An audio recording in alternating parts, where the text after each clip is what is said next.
ચલો 5.3 નો દાખલા નંબર 11 જે છે એ શું છે? સમાંતર શ્રેણીના પ્રથમ n પદોનો સરવાળો એટલે Sn તમને આપી દીધું છે 4n - n². શું આપી દીધું છે? 4n - n² Sn આપી દીધું છે. તો તેનું પ્રથમ પદ કયું હશે? એટલે કે a શોધવાનું છે.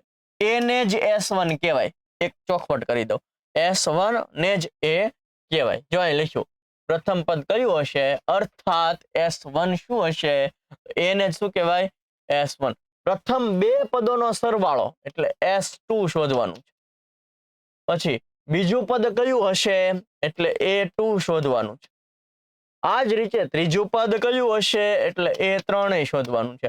10મું પદ કયું હશે? એટલે A10 શોધવાનું છે. nમું પદ કયું હશે? એટલે an શોધવાનું છે. આટલું શોધવાનું છે. ઓકે, કોઈ વાંધો નહીં. S1 એટલે જ a. S1 1 n ની જગ્યા છે, n ની જગ્યાએ 1 મૂકી દો. એને જ a કહેવાય. n ની જગ્યાએ શું મૂકવાનું છે? 1. ઓકે, ચાલો. 4 માંથી 1, એકનો વર્ગ 1 જ થાય ને, 4 માંથી 1 જાય તો 3. તો પ્રથમ પદ એટલે કે S1 કેટલું મળ્યું? 3 મળ્યું. હવે શોધવાનું છે S2. S2 એટલે n ની જગ્યાએ 2 મૂકી દો. n ની જગ્યાએ કેટલા મૂકો? 2 મૂકો. ઓકે, 4 દુ 8, 2 નો વર્ગ કેટલો થાય? 4. 8 માંથી 4 જાય તો આ S2 મળ્યું. શું મળ્યું? S2 મળ્યું. હવે A2 મેળવવું છે. A2 મેળવવું છે. હવે શું મેળવવું છે આપણે?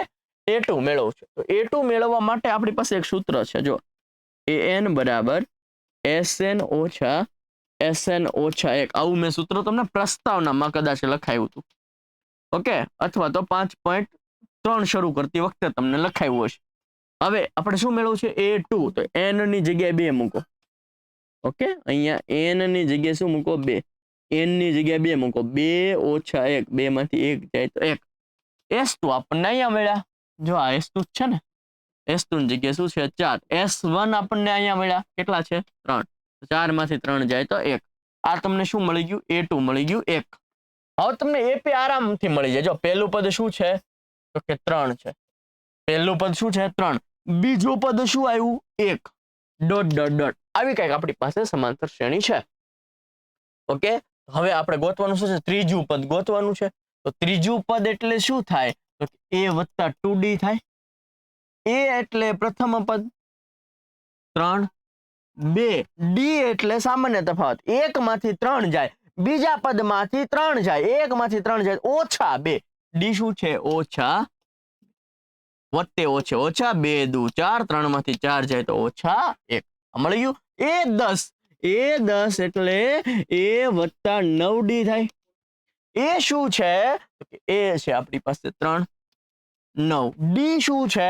તો કે 1 માંથી 3 જાય તો ઓછા 2. ઓકે, વત્તે ઓછે ઓછા 9 દુ ને 18, 3 માંથી 18 જાય તો ઓછા 15. ઓકે, વત્તે ઓછે ઓછા 18 માંથી 3 જાય 15. મોટી સંખ્યા નિશાન નહીં ભૂલવાનું. A10 મળી ગયું. હવે આપણે ગોતવું છે an. an શું છે? a વત્તા n ઓછા 1 અને d. a એટલે પ્રથમ પદ. પ્રથમ પદ કયું છે? 3 છે. n આમ નામ રાખો. d કેટલું છે? 1 માંથી 3 જાય તો ઓછા 2. હવે જોજો, ઓછા 2 નો ગુણાકાર n સાથે પણ, ઓછા 2 નો ગુણાકાર 1 સાથે પણ. ઓછા 2 ગુણ્યા n એટલે ઓછા 2n, ઓછે ઓછે વત્તા 2 એકુ 2. એટલે આ ઓછા 2 નો ગુણાકાર n સાથે પણ, આ ઓછા 2 નો ગુણાકાર 1 સાથે પણ. ઓકે, 3 ને 2 કેટલા થશે? 5. 3 ને 2 5 ને ઓછા 2n આમનામ. ઓછા 2n આમનામ. તો આ તમને મળી ગયું n મળી ગયું. શું મળી ગયું? n. ઇમ્પોર્ટન્ટ દાખલો બની રહેશે સ્ટાન્ડર્ડ વાળા માટે. ખાસ ધ્યાન રાખજો. બહુ બધું પૂછ્યું છે પણ બધું બહુ ઈઝી છે. ડન. આ વિડીયો તમારે હજુ એકવાર જોઈ લેવાનો છે જેથી કરીને તમને દાખલો દ્રઢ થાય. મળીએ છીએ નેક્સ્ટ દાખલા સાથે. ત્યાં સુધી જય હિન્દ, જય ભારત.